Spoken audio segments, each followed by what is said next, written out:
And so talking about getting in the door, I'm happy to bring on Barrington Salmon, who has been spending the last 6 months or more looking at this issue of evictions and what's going to happen to residents, not only in the District of Columbia, but this is a national issue, Barrington. Yes. Thank you so much. But tell us what you've been working on. I used the idea that you presented to me of looking at eviction, what the eviction landscape looks like in the District of Columbia. And I just basically tease it out nationally because, as you said, it is a national problem. The last statistics I saw maybe a week ago said that there's $70 billion of unpaid rent, and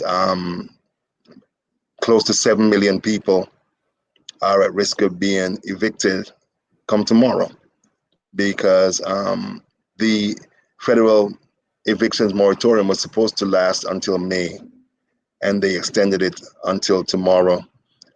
President Biden said that he didn't have the means to extend it. He's asking Congress. He asked Congress like 2 days ago to do something. The likelihood of that happening is, given Congress's past actions, but they a couple of I think the American Family Plan and the other one, they've disbursed $46 billion, but like the Stay DC program, it's they've been having great difficulties dispersing the money at the lower levels, local level, state, cities, and that type of thing. So I spent a lot of time with activists from Cancel Rent DC, from One DC, and the coalition of activist groups that have been trying to get the Mayor Bowser and the City Council to respond to this. But the thing that we get reminded of by people like Professor Matthew Desmond of Princeton and Professor Emily Benfer, who are two of the foremost researchers on the eviction problem, is that this isn't new. This was with us from a long time ago, and as happens usually in this country, the ones who bear the brunt of it are usually the poor. The statistics suggest that Black women and children are the ones most at risk of ended up being evicted. And once you're evicted, it's very difficult for you to get to get back into a decent place to live. So it's a tough problem. It's an intractable problem, but it's one that's solvable. But there doesn't seem to be the political will yet to do it. I don't know if this will make a difference because if you look at stories and research, one word that they use almost religiously is tsunami. I was just about to say that. Yeah. Yeah. So exactly. So, and in what context? In what context? This has been the issue's been building for a while. Politicians and policymakers kick the can down the road. They've seen what's coming, and they haven't done anything. It's impossible to look at evictions without looking at the larger context of gentrification, of the absolute lack of affordable housing, and the racial nature of housing in this country. DC is a perfect example. DC has the folks who run the city are always proud to talk about how much they've gentrified. I'm sitting down here in downtown DC, and there are times I look around at the buildings and you don't recognize the place anymore because anywhere that there's a patch of dirt, they put a building. And $5,000, $2,000, $3,000. Somebody that I spoke to, he said that he was paying $3,300 for a studio apartment. Interesting. Yes, I'm sorry. Yeah, I want to, because I think we are we know really well, either from personal experience or people that we know about the side of, folks who just have can are having a hard time keeping up.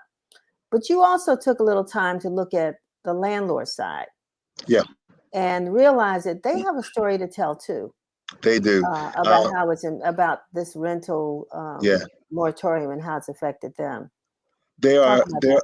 there are like three different categories, and I can't think of all of them, the names of them at this moment. But you have a lot of corporate landlords, like these huge entities, business entities that just snap up homes and businesses and that type of thing. And they have been the ones who've been able to weather the storm the easiest because they have a cushion.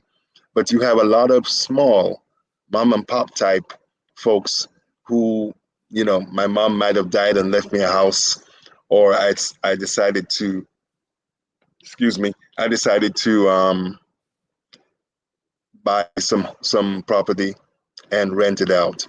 And, for the past year, 13, 14, 15 months, they haven't gotten any income from their investments. And there are folks who've walked away. There are folks who made different attempts to get the people that were renting from them to pay. And I think I saw a stat that said between March of last year and this year, about 40% of small landlords have lost what they had, are no Mm, longer in this business. So interesting. we're going to see the consequences of that because as has racked this country, there's always been this push and pull between when should we open, how do we jumpstart the economy?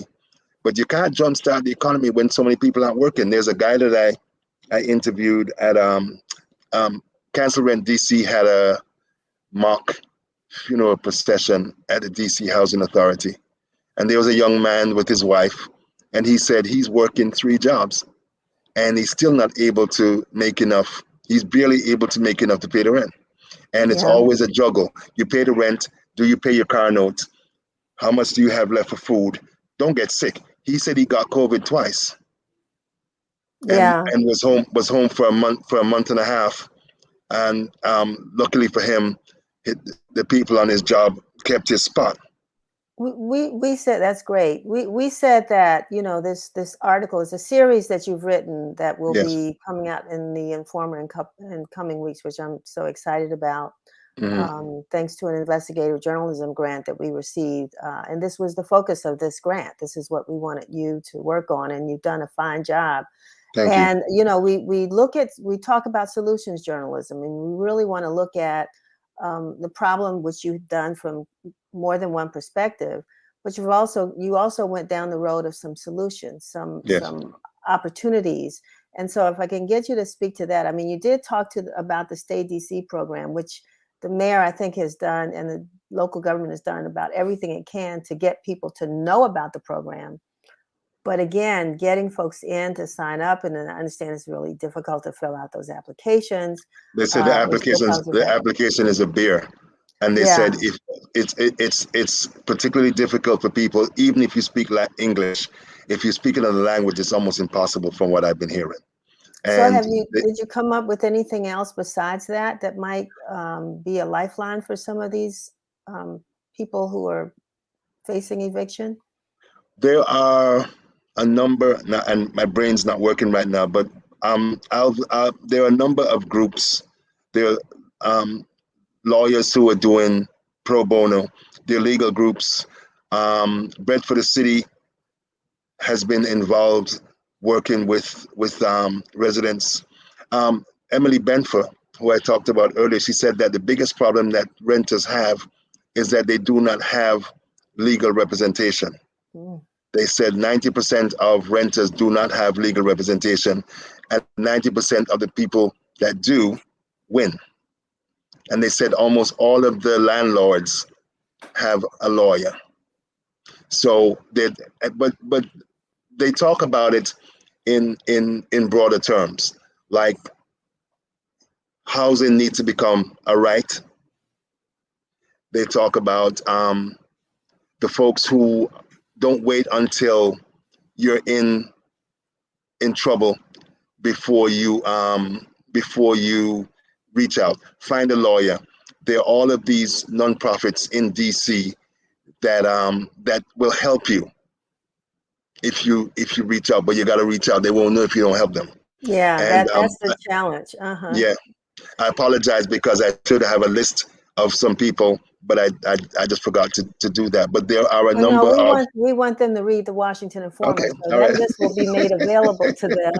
And we are sort of gonna come back and talk about this from a lot of different perspectives because, like you Yes. said, this quote unquote tsunami is coming. I've heard 15,000 people are behind in their rent in the District of Columbia. That's one Mhm. number I heard not too long ago. And they have And 32,000. They have 32,000 evictions notices.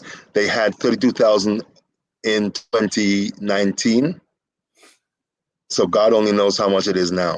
it's yeah, that sounds like a tsunami. Stacy Yeah. Brown, I'm so glad when our Stacy. viewers add some comments, and so I just wanted to Yeah. say Stacy Brown talked about the Biden and Harris administration, and just like the Obama administration bailed out the auto industry and the banks, that there ought to be some kind of program that the administration comes up with to even the playing field because they know it's coming.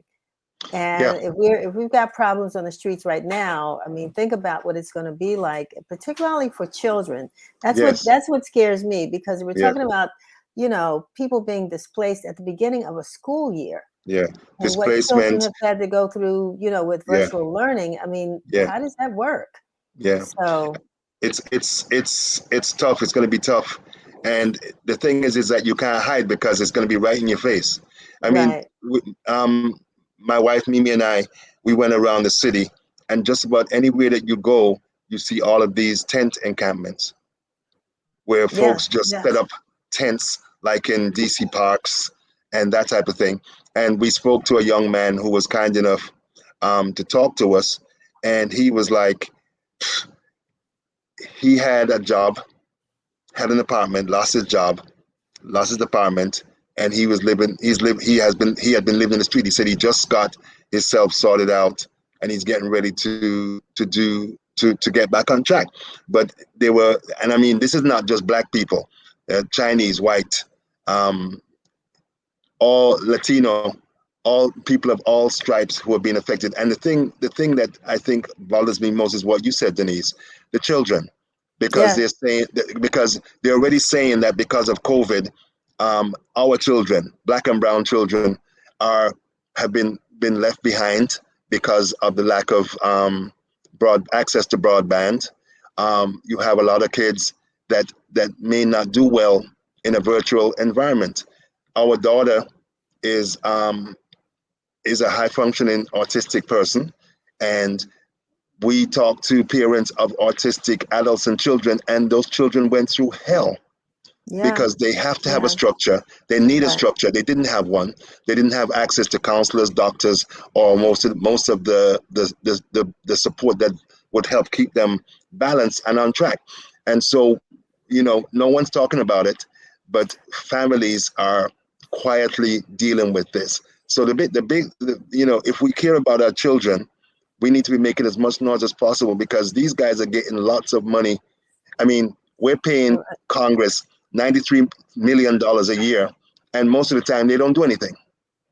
Well, Barrington, this conversation could take us in a whole lot of directions, and especially with you. So I enjoy that. But no, I want to just again thank you and your wife Mimi for taking on this project. We look forward Thank to you, getting it up and going pretty soon.